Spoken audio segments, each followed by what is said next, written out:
And welcome to Day 2 highlights from Henley Royal Regatta 2024.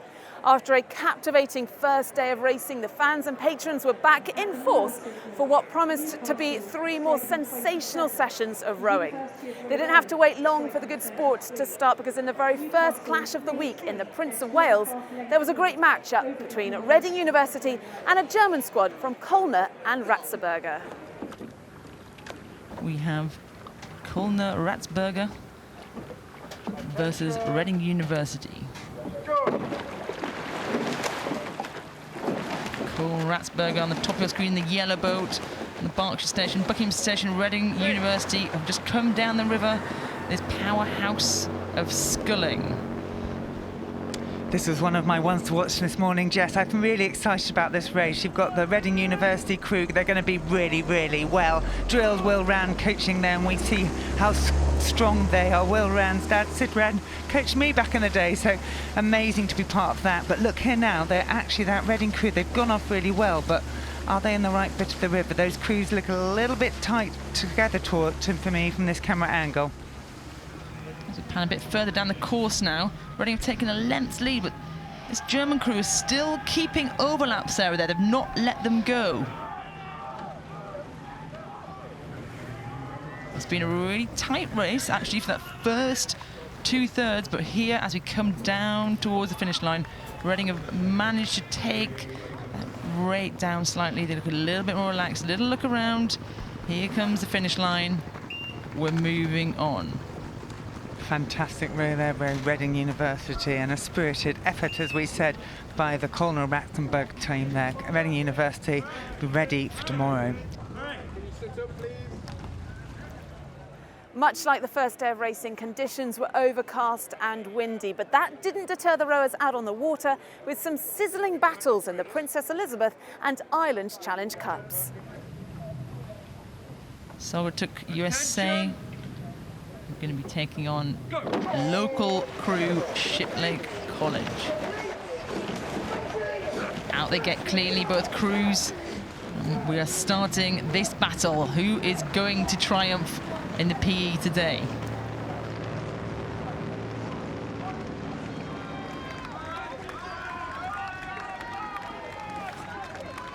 They're putting on some real pressure now. These last couple of hundred metres, Shiplake have got 1 length, but Saugatuck are keeping the momentum and then closing this gap.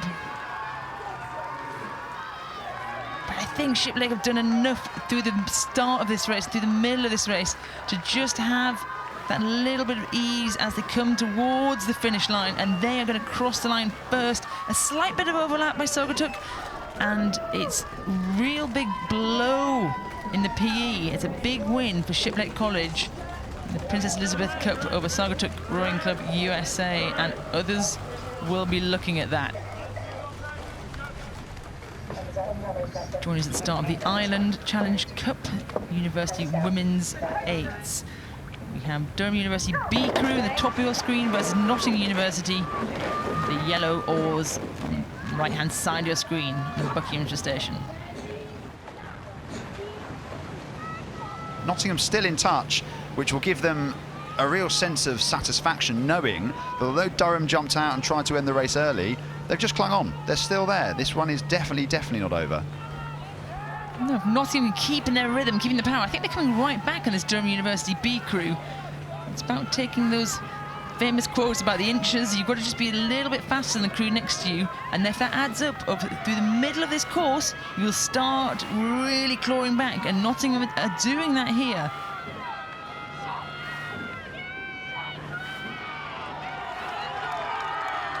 Zara Berry from Durham University and Charlotte Brand are shouting at their crews. They're willing them in these last closing stages. We've got an absolute nail-biter here. Durham need to find an extra gear. It's going to be really tough for them to find the result, but if they can do something in the last 10 strokes, there's been a bit of a disaster there in the 2 seat for Durham. Amelia Davis just looking over her shoulder. I think Nottingham are going to clinch this. This has been bow ball to bow ball, and Nottingham are coming up to the finish line, and they're going to take it. They've just pipped them by a canvas, and that was showing you resilience. It shows you confidence. It shows you belief in their programme and their crew. Hands in the air. What a comeback win for Nottingham University. Now, Henley isn't just a rowing regatta. It is a staple of the British social season, and all week long these enclosures have been abuzz with the stands awash with colour.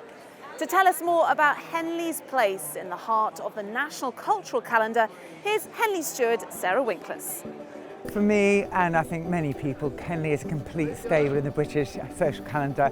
I was born just in Henley town, actually, and one of my earliest memories is here as a 5-year-old. I'm going between like massive rowers' legs, I now realise, going, excuse me, excuse me, excuse me. And someone's going, why, young lady, what have you done wrong? And I was like, I don't think anything yet. But it's really interesting, isn't it? Because it's a place that you can bring your 5-year-old and you can have a memory like that. And of course, we've got people who are coming here, they're dressing up. This is part of their social calendar. It's incredibly important for them. We've got to start talking about the blazers when we're talking about the attire. That's how you know the people who have trod the same path as we, rode the same water. And that is really, really important, I think. So people, you see them gathering together, people who are dressed similarly, they know you're part of a club. And then, of course, there's the others who are coming around it, where you want to come and you want to make an impression. We're standing here in the boathouse, and representing your team is so, so important. And it starts here. People who have worn covers before come and clap crews out. So they'll come away from the bars and they want to be there to wish the next generation well. And of course, the next generation absolutely wants to do better than they did, because that's what competition's all about. Competition and tradition are what Henley is all about. Now, day 2 also saw the single scullers get their competition underway. They took on the gruelling 2,112-metre upstream course. Henley always attracts the world's elite, and many of these single scullers preparing for the Paris Olympics in the Diamond Challenge sculls. Daniel Gutierrez from Spain, Cameron Buchan from Australia, the Diamond Challenge sculls. It's a long race in a single scull, and away they go. It's much more quiet when just a single sculler in there. There's no shouting, there's no telling commands to each other. No, there's no communication, and that might be causing the Australian a difficulty. Cameron Buchan here has gone central. Australian's heading towards the buoy there, isn't he? He needs to be very, just clipped it there. There's an issue. It's been, that's going to be a big problem for the Spaniard, Gutierrez. Yeah. And it's partly because the Australian came so far across the water and lost all spatial awareness, I guess, the Spaniard. So he's now sitting in a very central position here, Cameron Buchan.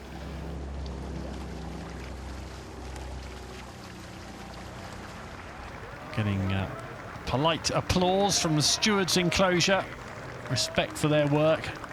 I think the damp weather's keeping people under the shelter and in the bars. Yeah, you see actually there's a lot of people underneath the roof of the grandstand there. Most people have opted to get some shelter because more showers could be on the way. But well done to the Spaniard here, Danny Gutierrez, 27 years old, first Henley Royal Regatta, and he is through to the next round of the Diamond Challenge sculls.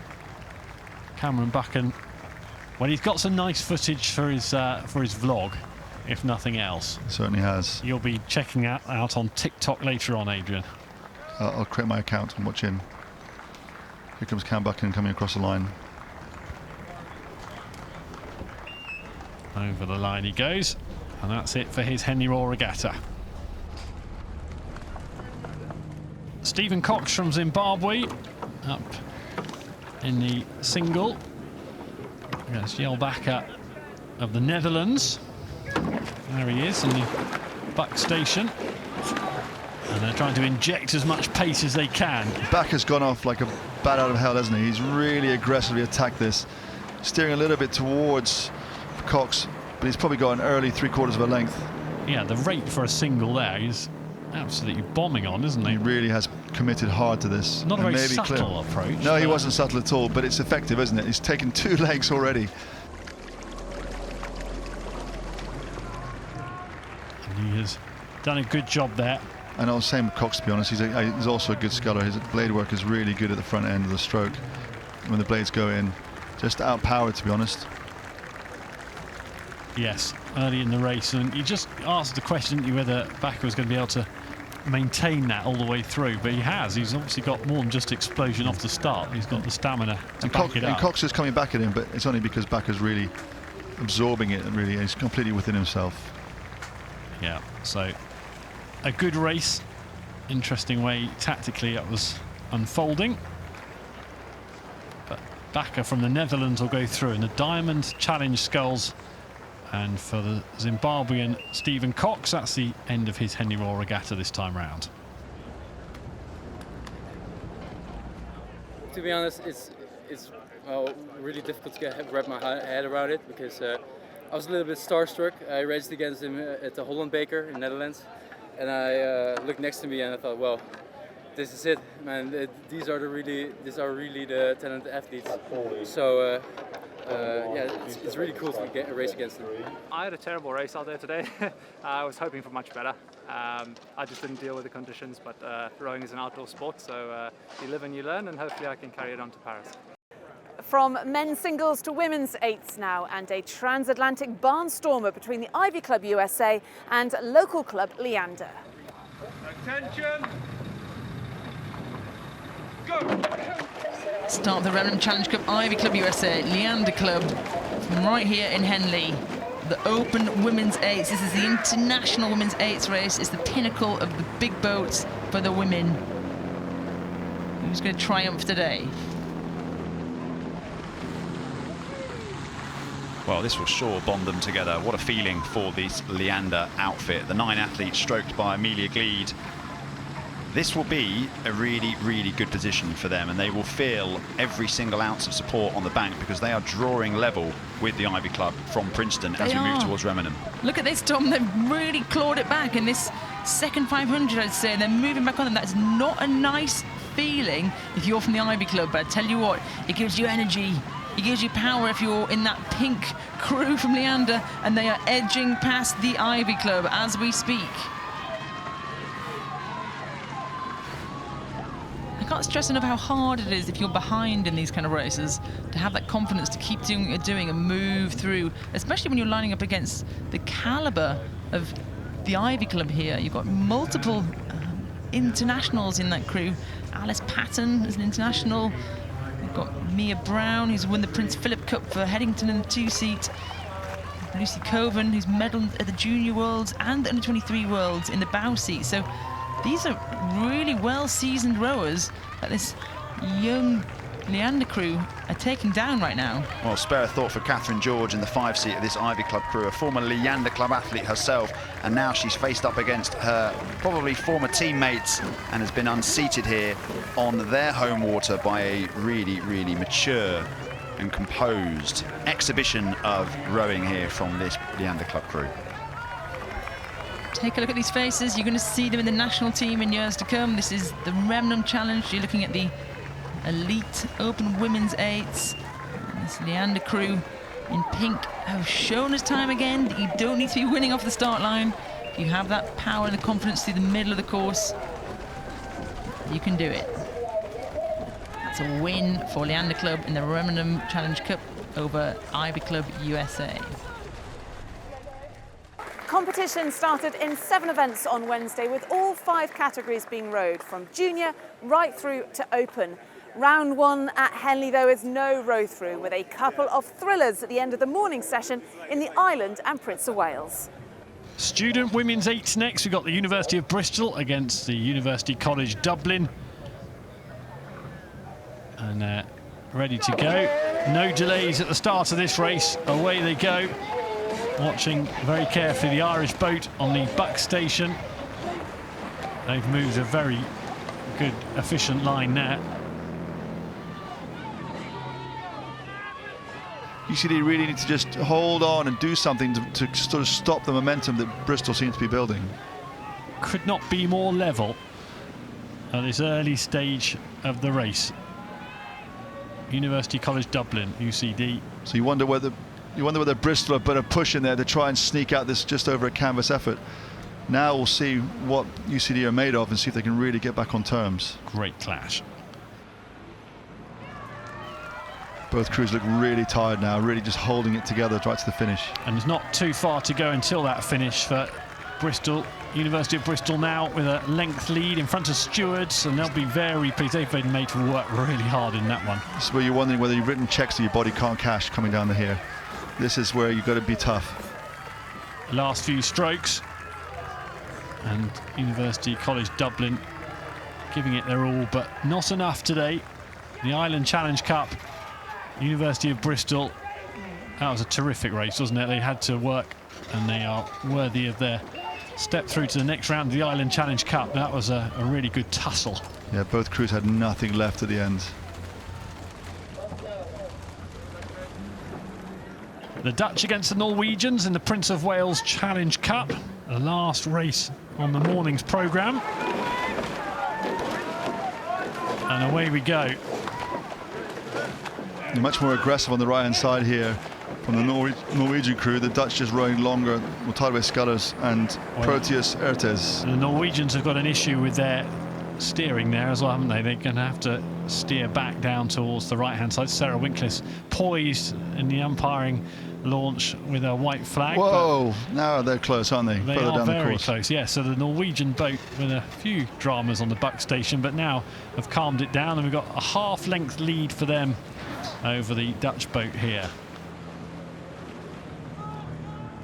So now we've got to see if they're going to blow, or can now, with the psychological momentum having rode through them, will they just move through and away?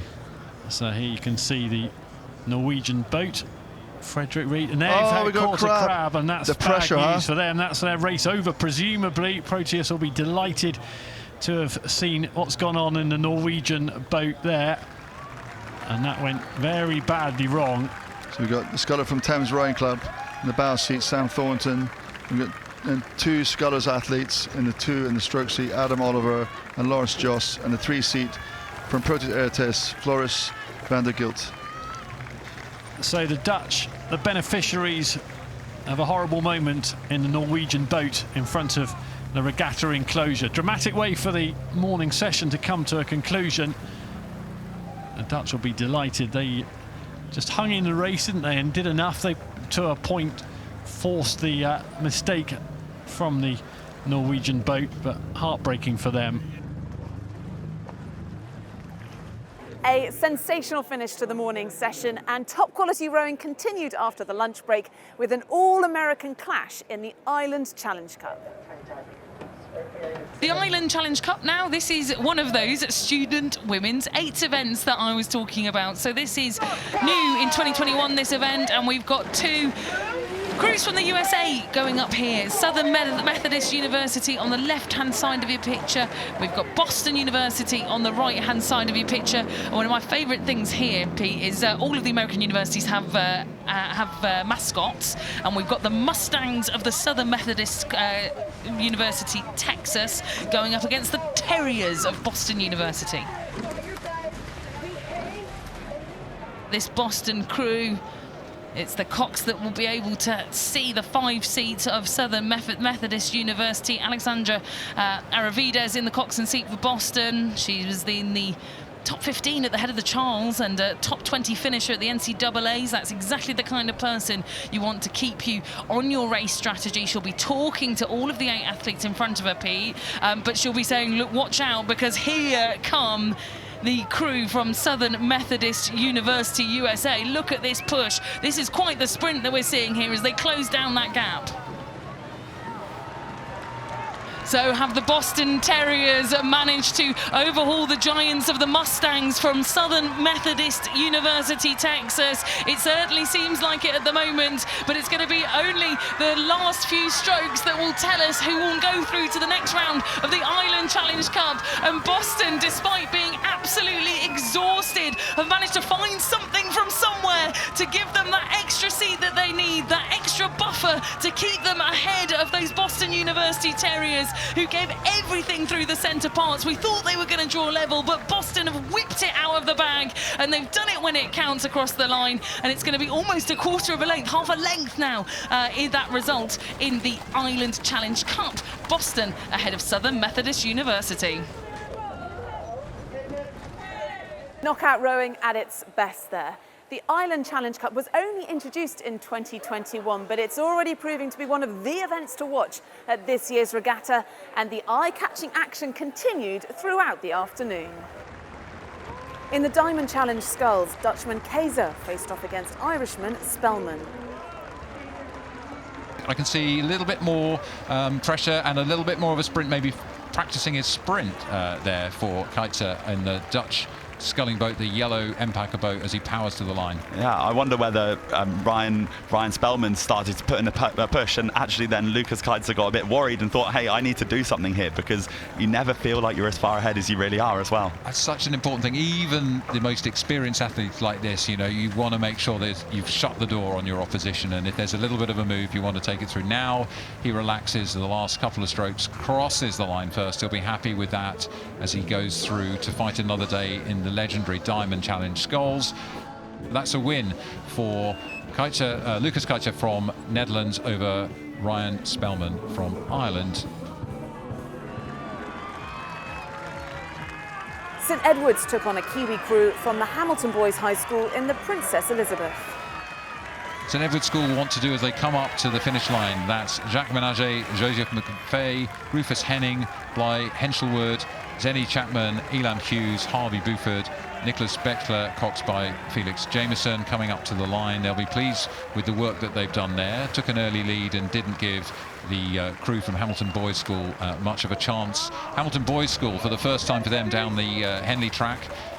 No shame in racing one of the fastest British crews and crossing the line now, but St Edward's School looking pretty calm and not too tired after that, although it's been a decent day's workout for them. And it was an international clash in the Princess Royal Challenge Cup between Robson of New Zealand and Caletta of the USA. And this is some proper single sculling races.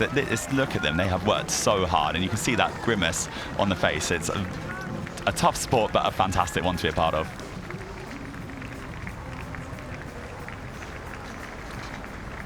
So coming up to the line, it's the Princess Royal Challenge Cup for open women's scullers, and crossing the line first on the Berkshire station for New Zealand, it's Amy Robson, and just ahead of Mary Caletta from California. Sunshine was hard to come by on day 2, with the grey skies never quite clearing, but there was no shortage of quality rowing for the fans to enjoy well into the evening. Okay, ready, Barry? Both hands are now down. So the Ireland Challenge Cup has had some really close races today, and I think Nottingham University Boat Club and Durham, Boston Methodist Uni have been very close, so I reckon Iowa are going to be the favourites for this race, Mo. Hopefully we get another tight race as this fantastic event for student women dates. Yeah, so Iowa University against Edinburgh University B crew. Just pointing out the steering there, Mo. Yeah, it's surprising for a Coxed boat to have slightly awkward steering as it coming into the middle, but that could be a pressure thing rather than the rudder, the bows being too keen and driving too hard off the start. Well, look at the Iowa crew. There's a lot of power in that boat. They row in the Big Ten Conference, which is kind of in the Midwest, which is going to be joined next year by Washington and Cal, because the Pac-12 ceases to exist, and it's a very competitive conference, that. And it's showing here. They've taken on the start, and they look really good, actually, the way their body movements are coming through together. They're an aggressive, physical, strong crew. So University of Iowa on the right of the picture. If you've just joined us, this is a very exciting race. Iowa led off, and Edinburgh B crew have rowed through them. I think this race is done now. I don't see Iowa can come back from that position. They were 8th in the Big Ten Conference. They've really done well over here. They're probably shortening up a little bit to try and get a bit more rate, Mo. Yeah, they're shortening up, and then with that comes its own side effects of if you're not at grip in the front like we spoke of earlier, if your sharpness around the catch, you're probably losing too much. Distance per stroke has lost, whereas Edinburgh has stayed and remained really long throughout, and they've been very cool and calm, and for a B crew this is extremely impressive. So thanks to Josh Butler for pointing out to us that Iowa are using those comp blades. Mo, you ever use them? No, I have never used those. Apparently they're meant to give you extra grip. So coming up to the finish line, it is Edinburgh University B crew. What a race from those women. Fantastic, and Pat in the stern, the Cox, and Iowa, well, go down. Must have looked so promising to them at the start, leading Edinburgh. But the result of that race was that Edinburgh University B beat University of Iowa from the USA in the Ireland Challenge Cup. So that is 2 days of rowing complete. We have already seen 168 races come down this famous stretch of the river, and we've got more coming your way on Thursday, with the competition now really starting to heat up. Hope you've enjoyed our coverage, and we'll see you again soon.